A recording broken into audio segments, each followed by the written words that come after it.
What's up guys, welcome back to my YouTube channel. Hope you're doing fine. As for me, I'm doing great. So today guys, I want to show you around my cooker. Some of you had requested me to show them how it works and why I decided to take this make. So join me, let's do this.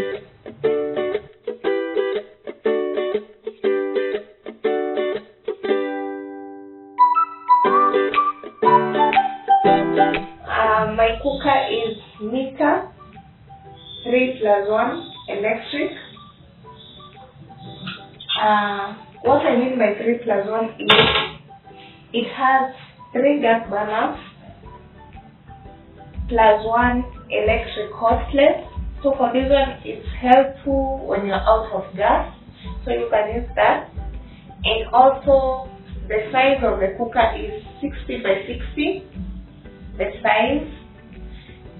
The other thing about this cooker is stainless steel on the top. This one, meaning that it cannot corrode or get those stubborn stains. Most, if not all, cookers comes with an electric plug. This one. I will be showing you in a few how it works. So for my cooker to work, I need to have a gas cylinder. It can be a 3 kg, 6 kg, or either a 13 kg. So for mine is 13 kg. You also need a gas hose. The pipe helps to transmit the gas from the cylinder to the cooker for it to ignite. What you need to do, you just have to connect it like this. Mine is already connected. There is this nozzle here on the cylinder where you fix the pipe.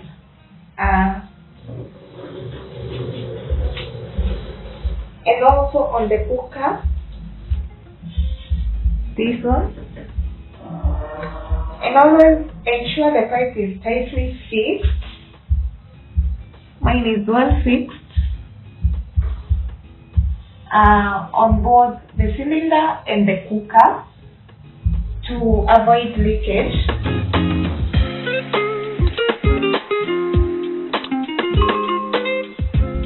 Now, coming to the front here, my cooker has knobs. As you can see, there are 6 knobs. Some cookers may be having more, and some may have less, depending on the type of make. The knobs are usually labeled. Label like you can see here.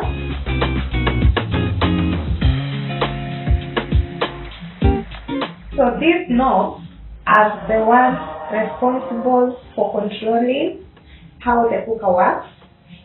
So this is how it works. You connect your plug on the electric socket like this.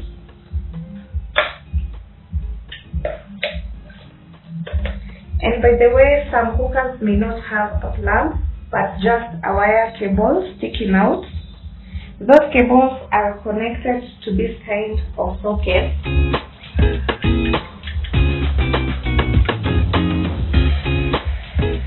Most modern kitchens will always have a socket for a cooker, plug, or this type of socket.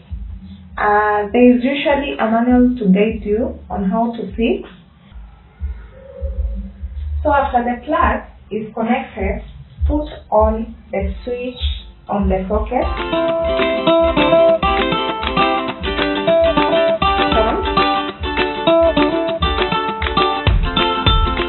On my cooker, we have this kind of button labeled with a spark.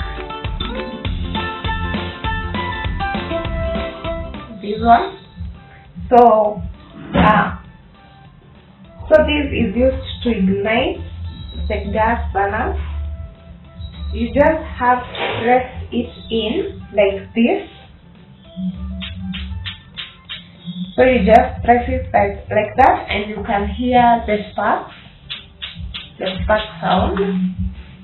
Now in my case, I have 6 knobs and only 3 gas burners. This means only 3 knobs here are used to ignite the gas burner. The rest of the knobs have their function, and I'm going to show you in a bit. So if you see labels like this one, they indicate which knob is linked to which burner. The small rectangle here indicates that. Like in this case, this one here is for this. And this is for this. This one also is for this. And this one here is for this. For instance, if you want to ignite this one, you just have to press the ignition button and then slightly press this one inside, so you can see it's on. So I'll have to ignite the other one. So this one is for the hot plate.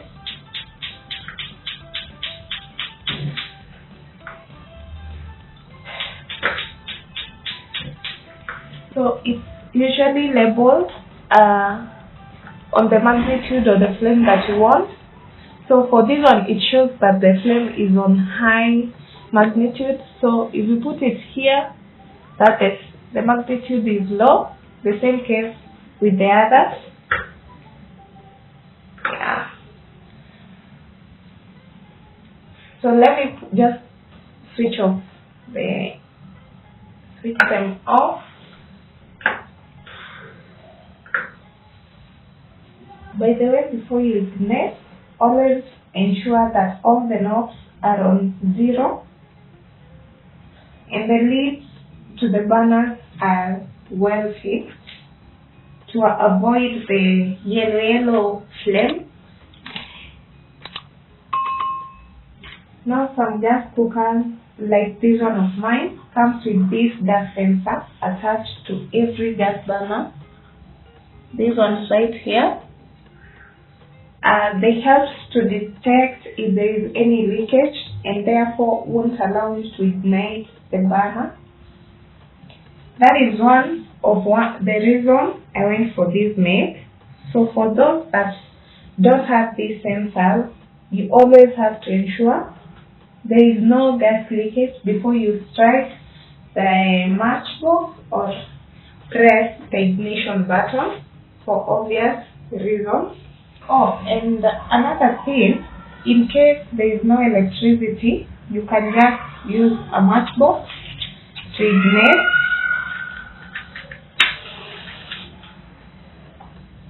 Like so. Yeah, so it's that easy, guys. So let me just switch off the gas. Now for the hot plate to work, you need to have electricity. You simply ensure the plug is connected and socket is on. As you can see, it's on. Then you use the knob linked to it to put it on. This knob over here. So normally there is a light.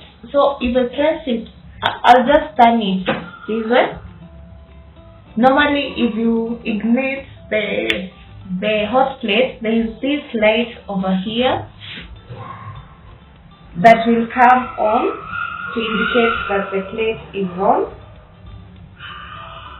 So you can just simply put your sprayer or pot on the plate and it will heat it up.